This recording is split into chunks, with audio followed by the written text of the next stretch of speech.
If a cop asks you certain questions during a traffic stop, he is already building a case against you. These stops do turn dangerous through arguments or attitude. They turn dangerous through cooperation done the wrong way. Most drivers believe answering politely keeps them safe. That belief costs people charges, searches, and arrests every single day. Traffic stops are interviews, and every word you give becomes evidence. Today, I am breaking down the exact questions designed to trap you and how to protect yourself legally when they appear. If you value your rights, hit like, subscribe, and stay with me. Do you know why I stopped you?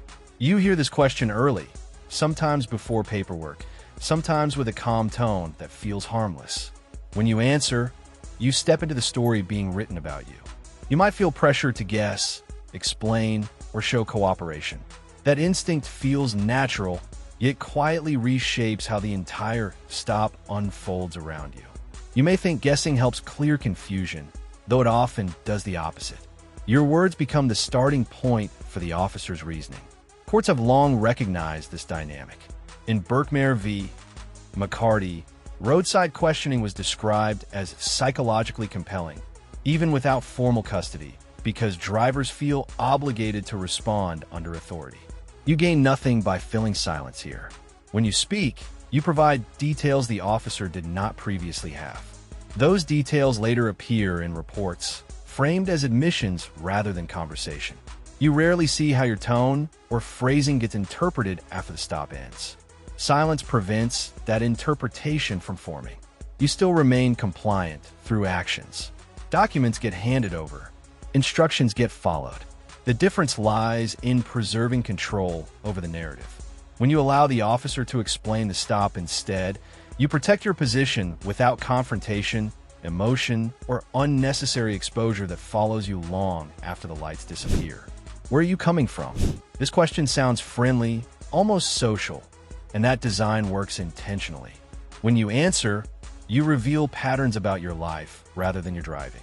Time, location, and destination help shape suspicion even when your vehicle operation raised none.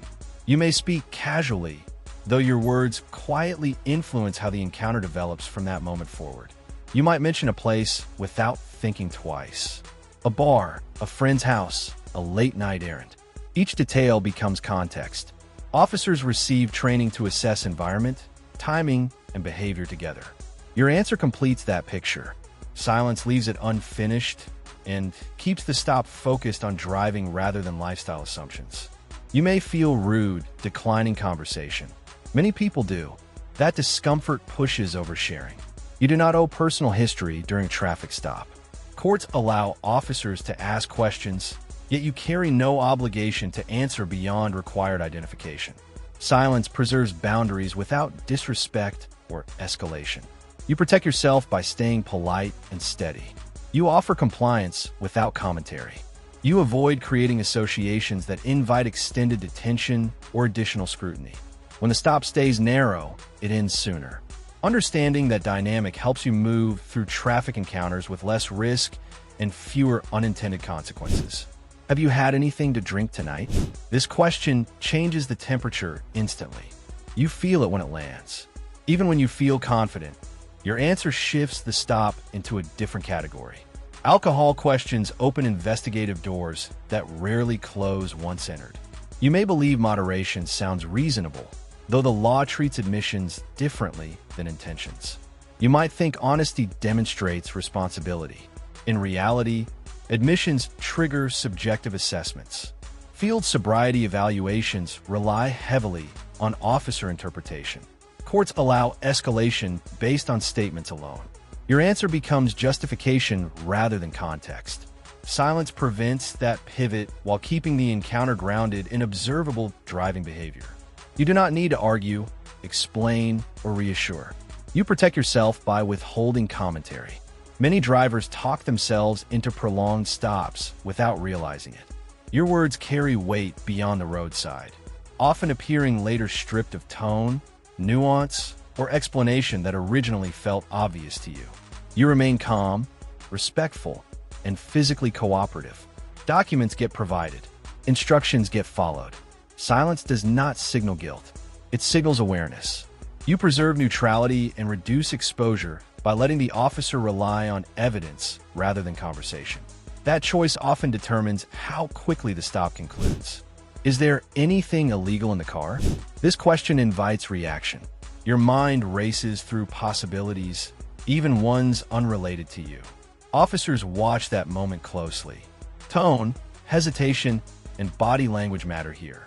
When you respond, you often give more than reassurance. Courts have examined how these exchanges lead toward consent or further investigation. In Schneckloff versus Bustamante, the Supreme Court acknowledged how subtle pressure influences consent. This question operates within that space.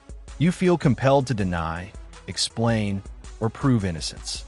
Silence interrupts that psychological momentum and prevents the conversation from shifting.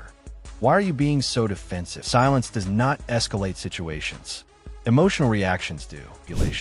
Final rule set.